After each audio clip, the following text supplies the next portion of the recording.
All right, fans, here we go with our main event of the evening. This press conference, I said a lot of fans are going to, I don't think they really know how great this fight is going to be. Introducing Jose Luis Castillo. I knew he was going to be a tough guy. I didn't realize he was that tough. Diego Chico Corrale. I figured it would be a fast fight. Corrales is known to have trouble handling hard blows, solid punches, so I thought I'd be able to knock him out. Listos, vámonos! I knew what type of fighters, they are, and when the bell rang and they went at it, I knew this is going to be a tough fight. They go toe-to-toe as advertised in the center of the ring. We're seeing Corrales happy to stay on the inside with Castillo. We'll see how this plays out.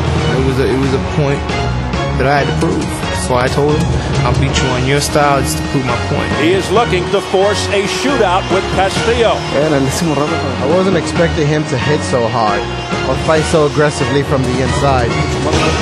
And on the inside, Corrales is scoring, but back comes Castillo. Castillo certainly, caught on quick, and there was a great tug of war between the two. What a heavy body punch, and then back comes Corrales.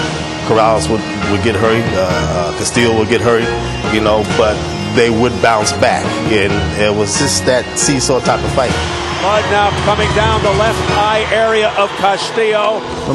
The blood was getting in my eyes, and I was getting hit because of it, but I was okay in the long run. A right counter by Castillo with blood streaking from his left eye. When you've done everything you can the first half of the fight, and all of a sudden, he not only is still there, but he's picking up the pace. That's what Castillo does. He just starts picking up steam. I knew I was winning that fight, and at the end of the 6th round, I connected with some hard blows, and I thought maybe in another couple of rounds, he'd be finished. You gotta suck it up right here, baby. There comes a point where a fighter's got to hear what you're thinking. You cannot leave your hands spread apart, Diego. You got to let your hands go. I said what I said. Okay, he had a rally. Let's get back to what we were doing. Oh, a left hand by Corrales that rocked Castillo. He almost went down for the first time. I knew he was hurt. I just went out how he stood on his feet. His body gave way. I don't know how he stood up. There are so many dramas being acted out in this fight. The area under the left eye of Corrales is getting bad. Yeah, it's never fun to have a swollen eye. Look at Corrales showing the sense of urgency with his left eye nearly a slit. What could they possibly have left in the tank? The 8th round was really just a mental tussle.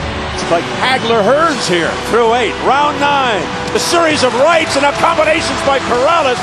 Castillo refusing to go anywhere. This has got to be one of the greatest fights in the history of Showtime Championship boxing. Big right hand at the bell by Corrales. Round 10 hasn't started yet. Joe says, hey, does he have anything left? I said, no. He said, go finish the job. Okay. I was wrong. I was wrong. He had something left.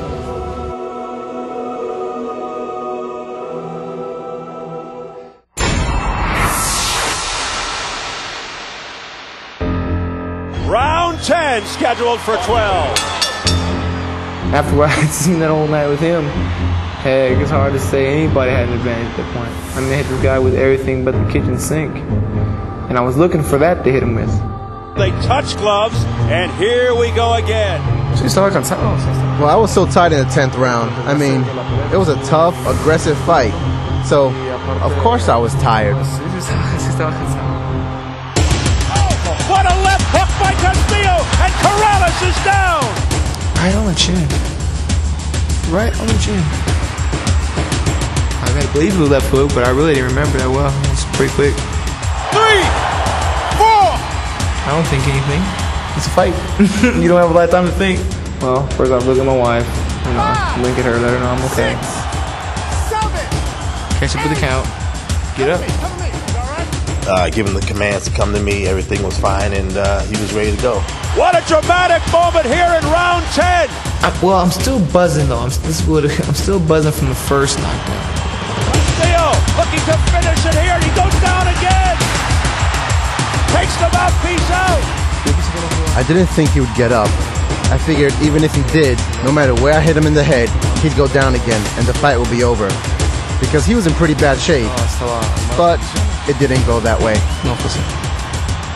remember pulling the mouthpiece out of my mouth. And it's hard to hold on to a mouthpiece in gloves. You got no fingers. You don't, they can slip right out your hand very easily. And that the mouthpiece is out of his mouth. I said, oh, okay, yeah, we're going to have to deduct a point. I'm penalized, taking 1 point off. What? Look at the replay. That's the first thing I said. For what? Hey, I didn't drop it on purpose. It's a slip out of my head. I don't know if he took the mouthpiece out on purpose, but if he did, the results were in his favor. He received about 39 seconds between the knockdown, getting his mouthpiece clean, and the deduction of the point. That's a lot of time. Too much time. Get inside on him now. Time out, let's go. Dreadful round for Corrales. Again, Castillo going back to work. I knew Corrales was hurt, and he was tired.